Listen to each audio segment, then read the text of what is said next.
अगर आप भी बिजली के बिलों से तंग आ गए और आपका 4-5 मरले का घर है जिसके अंदर आप एक सोलर सिस्टम इंपोर्ट करना चाहते हैं, लगवाना चाहते हैं, जिसमें आपके एसी होंगे, पक्के होंगे और लाइटें, फ्रिज वगैरह चलेगी, इसके ऊपर कितना खर्चा है और सब सस्ता तरीन सोलर सिस्टम कितने में लगेगा? सर जी ये बताएं कि आजकल बिजली के बिल जो बढ़ गए हैं बहुत ज्यादा, मतलब कि हजारों में बिल आ रहे हैं, किन्हीं के लाखों में आ रहे हैं, लोड ज्यादा होती है, तो वो आप ये बताएंगे आजकल जो आवाम का जो सोलर की तरफ रिएक्शन है वो क्या है? आवाम ले रही है सोलर ज्यादा? जी बिल्कुल ले रही है, जारी बात है, बिल बिजली के काफ़ी बढ़ गए हैं और सोलर जो है ना, सोलर की कीमतें भी आसमान से ज़मीन पे आ गई हैं। जो पैनल हम 74,000 का बेचते रहे हैं, अब वो 20,000 का मिल रहा है। 580-85 हज़ार रुपये का जो था वो अब 20,000 का मिल रहा है। वो भी पहले जो 74,000 का बेच रहे थे वो 540 वाट था और अब 580 वाट जो है ना 20,000 का मिल रहा है।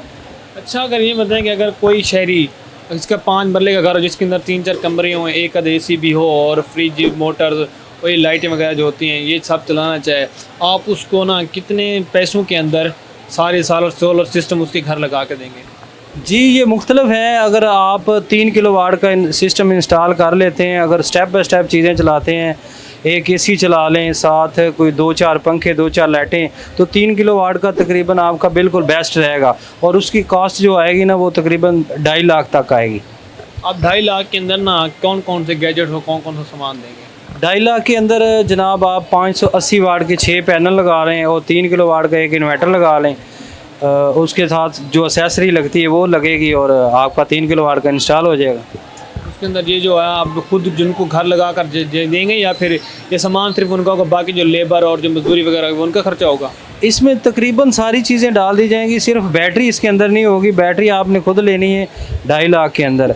अगर बैटरी लेंगे तो जारी बात है वो 3 लाख तक आपका चला जाएगा। और आजकल लोकल इन्वर्टर भी आए हुए हैं, अगर वो लगा लेते हैं तो वो लोकल इन्वर्टर अगर लगाएंगे तो आपका तकरीबन 2 लाख के अंदर ये कवर हो जाएगा, उसके साथ बैटरी भी नहीं लगेगी। लोकल इन्वर्टर जो सस्ते हैं उनसे उनका भी सेम फंक्शन होता है या उनका कोई डिफेक्शन जो नुकसान वगैरह होता है? नहीं, नुकसान तो नहीं होता, लेकिन ये है कि वो डे टाइम पे चलते हैं, जब तक सूरज रहेगा वहाँ उस वक्त तक वो चलता रहेगा। उसके बाद आप चेंज ओवर लगा के उसको वापटा पे ले जाएं। अगर आपने इंपोर्टेड वाला लगाना है जो रेगुलर पहले चल रहे हैं तो उसके साथ सारी बात बैटरी अटैच होगी, उसकी कास्ट थोड़ी सी ज़्यादा होती है। ज़्यादा बेहतर तो वही है। अगर कोई शहरी आपसे ये सिस्टम लगवाता है जो आप बता रहे हैं तो उसकी कोई वारंटी वगैरह भी होगी या नहीं? जी पैनल की कंपनी की वारंटी होती है 10 साल की और 25 साल 30 साल लाइफ होती है और जो इन्वर्टर है उसकी 5 साल की वारंटी होती है। कि आप ना कौन कौन सी चीज़ें होंगे, अगर आप कोई बैटरी वगैरह भी हो, अगर वो रात को चलाना चाहे तो उनमें आप कौन कौन सी चीज़ें देंगे और उसके लिए कितना खर्चा आएगा?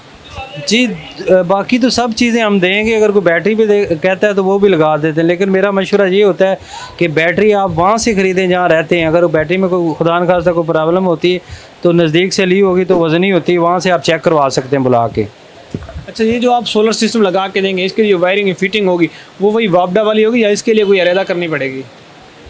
ये जैसे आम यूपीएस लगता है ना वैसे ही लगते हैं ये इन्वर्टर सोलर वाले यूपीएस जो होते हैं। सिर्फ इसकी ऊपर से वायर जो आती है वो डीसी होती है, वो हम उसके साथ ही देते हैं। वो बकाया सारी एसेसरी हम साथ देते हैं और जो यूपीएस पहले लगा होता है लोकल या कोई भी या यूपीएस की वायरिंग हुई होती है उसी पे चलती है, अलहदा से नहीं लेनी पड़ती। इसके जो कितने लोड का जो ना सारी पावर होगी, कितनी पावर का होगा ये सारा? ये मुख्तलिफ होते हैं, 1 किलोवाट से लेके आप जितने किलोवाट तक मर्जी लगा सकते हैं। फैक्ट्री एरिया में तो 150 वाट तक होते हैं, इससे भी ज़्यादा होते हैं, लेकिन आम जो नॉर्मली घरों के लिए होते हैं 10 किलोवाट, 15 किलोवाट, 20 किलोवाट तक इंस्टॉल कर रहे हैं हम। अच्छा, ये जो आप सोलर सिस्टम लगाए थे ना, ये मतलब कि मैं पूछ रहा हूँ कि जो एक घर के अंदर कितने यूनिट्स में पावर यूनिट से बिजली देंगे? मतलब ये तो आप अगर 3 किलोवाट लगाते हैं तो तकरीबन आपके डेली के जो डे टाइम का खर्चा है आपका लोड के हिसाब से होता है ना। अगर जितना बड़ा लगा लेंगे आप अपने लोड के हिसाब, हमें लोड बताएं आके, हम आपका बताएंगे कि इतना लगा लें, आपका डेली का बिल जो है ना वो नहीं आएगा। अगर आजकल ऑन ग्रिड इन्वर्टर लगा रहे हैं, अगर ऑन ग्रिड लगा लेते हैं, उसकी नेट मीटरिंग करवा लेते हैं तो जितना आपका लोड है उससे थोड़ा सा ज़्यादा लगा लें तो इंशाल्लाह वो जो रात की है वो भी कवर हो जाएगी और आपका बिल ज़ीरो हो जाएगा। अच्छा, जो लगा के देंगे या जो सामान उनको, ये आप किस कंपनी के सोलर और इन्वर्टर और जो बैटरीज वगैरह ये लगा के देंगे? हमारे पास तकरीबन सब कंपनियों के इन्वर्टर और सोलर पैनल मौजूद हैं। और ज़्यादातर हम पावर एक्स पे काम करते हैं, पावर एक्स के इन्वर्टर लगाते हैं। अगर किसी भाई की कोई और डिमांड हो तो उसके वो भी लगा देते हैं, लेकिन हम पावर एक्स पे ज़्यादा पसंद करते हैं, उसको ज़्यादा लगा रहे हैं। आजकल ना इन्वर्टर का कंपटीशन बहुत चल रहा है, बहुत सी कंपनीज ना इन्वर्टर बना रहे हो जिनमें कुछ कहते हैं कि ये अच्छे नहीं होते। तो आप बताएंगे कौन सी कंपनी का जो इन्वर्टर होता है जो सबसे ज़्यादा अच्छा होता है, जो अच्छा काम करता है? तकरीबन आप सही कह रहे हैं, काफ़ी कंपनियां इन्वॉल्व हो गई हैं, लेकिन आप उनसे ये पूछ लें कि इसके अंदर जो पीसीबी वो वोल्ट्रॉनिक की लगी है तो वो बेस्ट है। ये सबसे ज़्यादा अहम चीज़ है, वोल्ट्रॉनिक बेस होनी चाहिए। और इन्वर्टर कौन सा मर्जी कंपनी हो, अगर उसके अंदर पीसीबी वोल्ट्रॉनिक कंपनी की लगी है तो वो सबसे बेस्ट है। उसके लिए ना आपको पता होगा, आपके कारोबार करते कि कैसे होना चाहिए। जब मैं मुझ जैसा शहरी होगा उसको कैसे पता लगे कि कौन सा इन्वर्टर बेस्ट है, उसको आप क्या कहेंगे कि उसको कैसे सिलेक्ट करना चाहिए? वो एक तो मैंने बता दिया कि वोल्ट्रॉनिक होनी चाहिए, दूसरा उसकी वारंटी सेंटर देख लें, अगर वारंटी सेंटर उसका अच्छा है, कल को कोई प्रॉब्लम नहीं होगी तो वो भी अच्छा है, तो फिर वो ले लें। अगर वाकई उसको चेक करने का ये है कि उसके जो इंपोर्ट के डॉक्यूमेंट्स है वो उनसे मांगें कि उसके अंदर सब चीज़ें लिखी होती है, वो आपको पता चल जाए। उसको डाटा शीट मंगा लें, वो चेक करें। ये बताएं कि जो कंपनी सोलर कौन सी कंपनीज के अच्छे होते हैं और इनके रेट्स तो आजकल वैसे भी कम है, जो अच्छी क्वालिटी का ना सोलर कौन से होते हैं? अच्छी क्वालिटी के ये 3-4 ब्रांड है, जिसमें जिनको है, कनेडियन है, लॉन्जी है, ये तीनों का तकरीबन आजकल रेट जो है ना ये भी एक इक्वल हुए हुए हैं। इसके अलावा इसका जब रेट ऊपर नीचे जाता है मुख्तलिफ ब्रांड का, तो वो सिर्फ डिमांड के ऊपर जाता है और शार्टेज के ऊपर जाता है, बकाया तकरीबन रेट सेम ही होते हैं। तो आजकल सबका रेट भी सेम है और ये 3-4 ब्रांड है ना ये एक जैसे ही होते हैं, जिसमें कनेडियन है, लॉन्जी है, जिनको है, और ट्विन सेल है, राइजन है, ये तकरीबन अच्छे ब्रांड है सब। और इनके रेट भी अभी इक्वल रेट हुआ है, क्योंकि इंपोर्टर काफ़ी था, इंपोर्ट काफ़ी माल हुआ है, तो अब तो मेरा ख्याल का सीज़न भी आउट होगा, लोगों के काफ़ी लोगों ने लगा लिए हैं, तो अभी रेट जो जा रहा है ना मेरे हिसाब से तो अब लगा लेना चाहिए क्योंकि काफ़ी रेट डाउन हुआ है। तो वो फ्यूचर में क्या लगता है आपको, मुस्तकबिल में आने वाले दिनों में इनके रेट कम होंगे, बढ़ेंगे या फिर यही सेम रहेंगे? नहीं जी, ये रेट तो बढ़ना ही बढ़ना है, क्योंकि जितना मेरी लाइफ में जब से मैं काम कर रहा हूँ जितना अब रेट गिरा हुआ है कभी नहीं गिरा। तो किसी टाइम भी ये इंपोर्टर वगैरह जो है ना, इन्होंने जब रेट बढ़ाना होता है ना तो इन्होंने एकदम से सेल रोक देनी है, 3-4 दिन सेल नहीं देंगे और रेट भी नहीं आएगा, उसके बाद एकदम से 10-15 रुपये रेट बढ़ जाएगा। वो किसी टाइम भी ये हो सकता है। अच्छा ना, हम देखते हैं कि जो सोशल लाइफ में ना जिस चीज़ की डिमांड बढ़ जाती है ना तो उसकी शॉर्टेज होती है और उसकी ना कीमतें भी बढ़ जाती हैं। लेकिन सोलर की डिमांड भी आपके सामने बढ़ेगी, लेकिन फिर भी इसके रेट्स कम हो गए हैं, इसकी क्या वजह हो सकती है? ये रेट अब ये चावल की फसल जो होती है ना उसकी वजह से ये काफ़ी डिमांड होती है।